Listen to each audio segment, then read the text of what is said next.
And tonight I'm joined in the studio by two more legends, Cat Harvey and, ladies and gentlemen, Mr. George Galloway.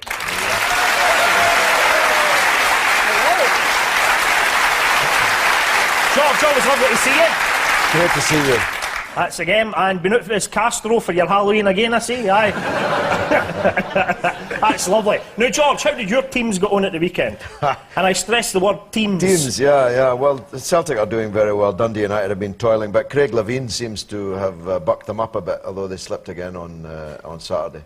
But it's the best couple of months I think they've had for years. Right, OK. And does John Two Jags Prescott call you George Two Teams Galloway? Aye. Because that's terrible. You can't support two teams, but you say it was Dundee United that was your upbringing. Well, you know, I come from the Celtic tradition, shall I say, but Dundee United was the... that means you're a glory hunter, right? No, in fact, in my youth, it was the Rangers that were the powerful team. Right. It's not quite You're the same. that old? I'm that old. I really am. We're talking Richie, Shearer, Caldo, Greg, McKinnon, Baxter. I mean, we're talking the golden era of Rangers. Yes. So Celtic were the underdogs then. But Dundee United were the local team. They used to be called the Dundee Hibernian. Nudge, nudge, wink, wink. You get my point. Cat's now panicking. She's seen you before, George. Aye. Now, in Celtic, this is because of the ethnicity. Yeah, I mean, I come from an Irish immigrant background, and Celtic was very important in my upbringing. And some of my greatest days, greatest nights have been on the slopes, in the jungle. Not the celebrity jungle. That's all right. I will be talking about Rulanska slopes later, don't worry, OK? So, but it's just the two teams you support then? Just the two? Funnily enough, I've got an English team as well. All right, here we go. Who's that? Which is Manchester United. And so I'm pretty glad that Henrik Larsson didn't sign a few weeks earlier. Exactly. Because then would have been in some difficulty. Exactly. But again, you must be chuffed that he did get a big team in the end, don't you? Come on. Well, he's getting bigger all the time. He's a big team like Celtic and Barcelona and Man United. I think it's an He'll be at Motherwell this time next year. He might be. Now, have you seen much of Celtic this season, George? No, I haven't. Only on the television. I'm very rarely in Scotland now. I'm making a flying visit, going back on the overnight train, just because you invited me. Because you're the real legend in Scottish television. Thank you. See, nobody ever believes anything you say.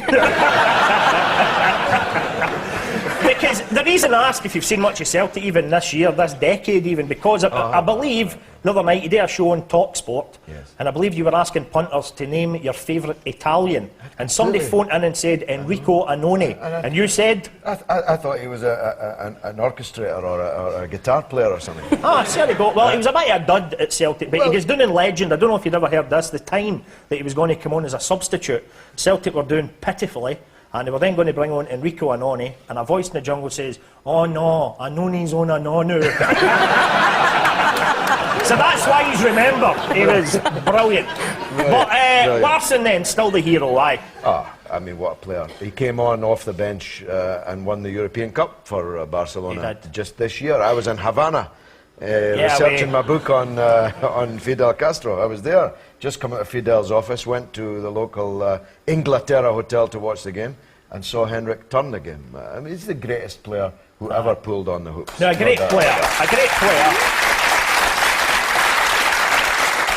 If he's watching now, Joe Filippi's greeting. Now, Kat, I mean, talking to great players, what about great managers? Did you rate my performance here? 13-2. I loved the coat. Was that a camel coat? Because you thought you were going to get humped. Yes, it was.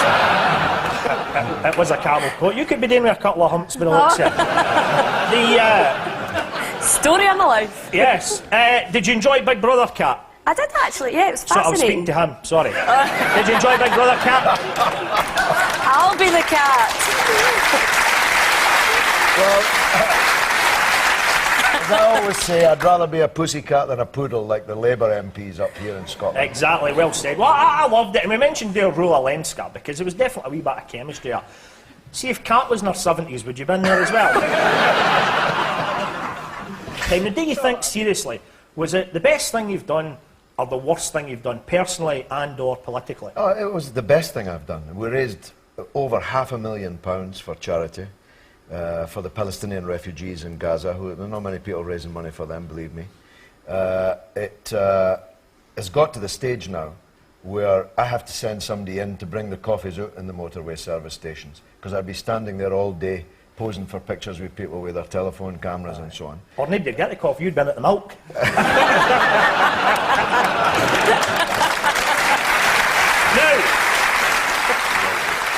any other TV shows in the pipeline? Am I allowed to say pipeline? Aye. I loved that gag in your Daily Record column. What was that? When you were commenting on the price that my house in London was going for. You said, but that included millions of barrels of oil in the garage. Aye. No, George is always a good sport with that, you know what I mean? And even when I once mentioned his favourite Celtic player was Oil Berkovic, he didn't even mind. He didn't even mind. He said once years ago, he says, the Celtic supporters bus used to actually park right outside my front door. And I says, was that to refuel? But there we go. But anyhow, now, George, Gordon Strachan, a legend in the making, definitely. What would be, though, your greatest memory as a Celtic fan? It would have to be the European Cup win, have to be Big Billy holding that trophy up. But,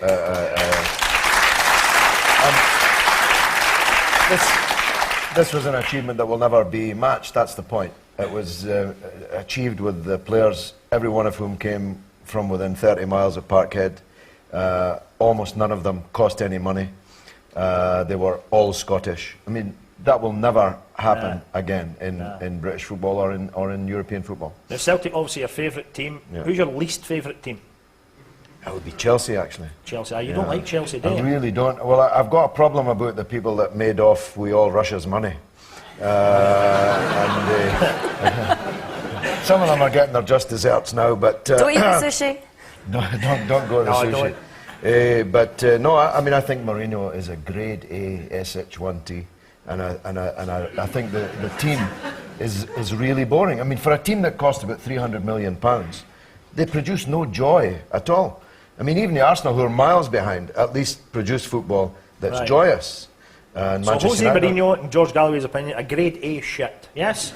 Well, you said that, I spelt it. It's Cat, I mean, Cat loves him. You'll know grade A shag. You do like him, don't you? Oh, he's a torn-faced wee jobby, but I would. You'd be looking at yourself in the mirror during it. I could handle that. Now, when you're down there, though, at the House of Commons here, George, in that neck of the woods, there is a House of Commons Celtic supporters club, yeah? There is. And who's in that? We once had Fergus McCann down in his brief glory days. And he was just to show David Blunkett, there's always somebody WhatsApping us. He persisted in describing the supporters as customers. And I challenged him on this, that supporters are not customers. Customers move from one product to another. If they're not happy with one service, they go and shop around. That's not how you could describe football supporters. Because kind of like you and Dundee United then, really? No, I've got split affections, but my main support has always been for Celtic. Yeah. Right, okay. Because what was I going to say there? The Peter Lawwell the other day, the Celtic chief executive, he called the club the company. You know what I mean? And that's just horrible, isn't it? Yeah, it's very right. bad. Celtic, of course, a global club. That was the other thing Peter Lawwell was saying the other day. And we can see you here, of course, famously trying to recruit a new Celtic fan. Sir, I salute your courage, your strength, your indefatigability. Here it is, the pennant coming up. A Celtic pennant, straight for the Parkhead Forge. It's actually Dukla Prague. Fantastic. He looks like Jockey Scott. Now, as I've old always, enough to remember Jockey Scott. I've always said to you, George, the guy I felt sorry for, he was that poor wee interpreter. Indefatigability. I know. I salute your strength. I salute your courage. Your indefatigability. Oh, help my Bobby. You know what I mean? He didn't have a chance. He did not have a chance. Now, you've met Saddam twice. Twice. Same number of times Donald Rumsfeld. But he was selling them guns and gas, and I was trying to stop the war. Right. Okay. And gave him a Dukla Prague pennant. Right. And what's Saddam up to now? You never hear him. He's still hanging about.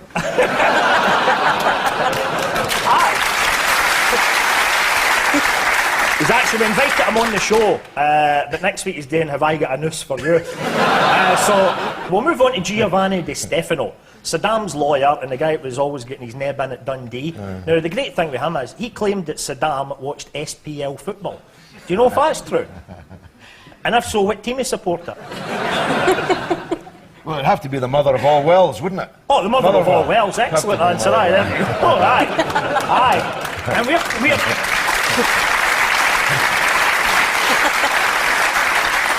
Right, now let's talk about the new party then, George. RESPCT. You get to play Aretha Franklin, yeah. Yes, as a new party, and here you are being congratulated on a fine election victory. Of having got rid of one of the very few black women in Parliament. I'm not, Jeremy, move on to your next question.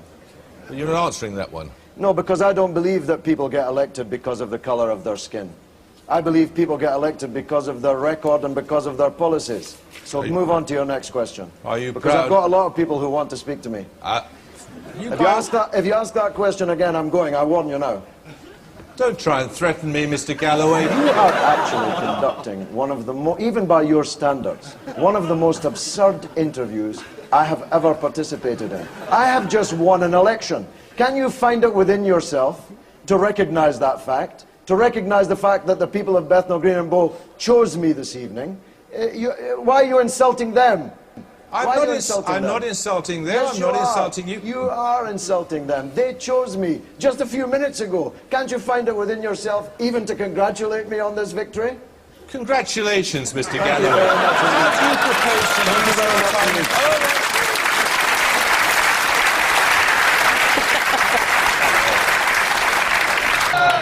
Would you have fancied it's just a square goal with him, George, instead of that? He's lucky he wasn't in the same studio as me, I'll tell you. My money's on you, by the way. I mean, great. Now, George, staying with the politics for a minute, we move into fantasy land here, right? Tomorrow, you're named the First Minister of Scotland, OK? What's the first thing you would do? Free school dinners. Free school dinners for all? Yeah. OK. So that every child in Scotland had a square meal, at least one proper square meal a day.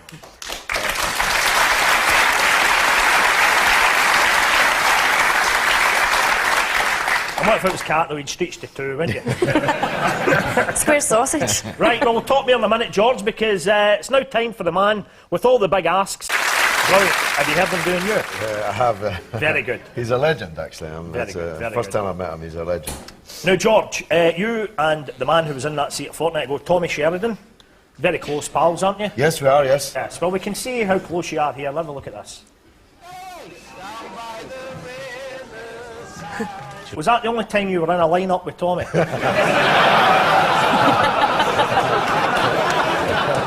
it? Oh, there's a story. I am not now, nor have I ever been a habitué of the clubs in Manchester. Right. I want to make that clear. And neither has Tommy. That's right. Now, moving on, Kat, have you ever been arrested? Just the once, but it was a misunderstanding. I was up Blythewood waiting for a taxi, and you know how That was happens. it. That was it, aye. No, I'm a good girl. Now, the BAFTA Awards, they recently celebrated the very best of television in Scotland.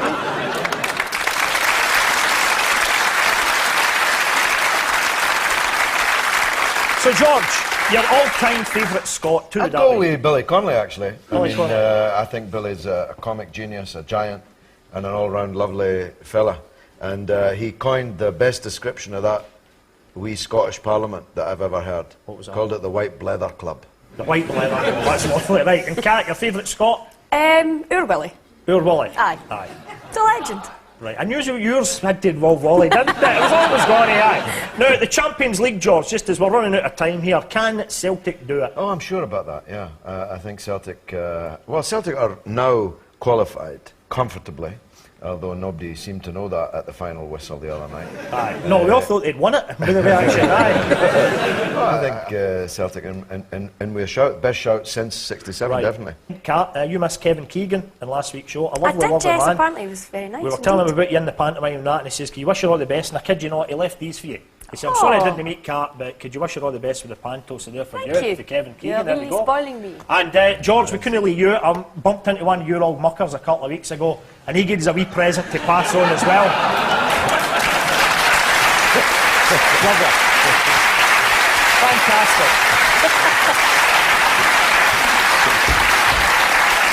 There you go to George. Loving kisses, Saddam. There we go, is that not nice? Right, well, sadly, that's the flag up on Offside for another week, so thanks to my guests, Kat and George. Next week...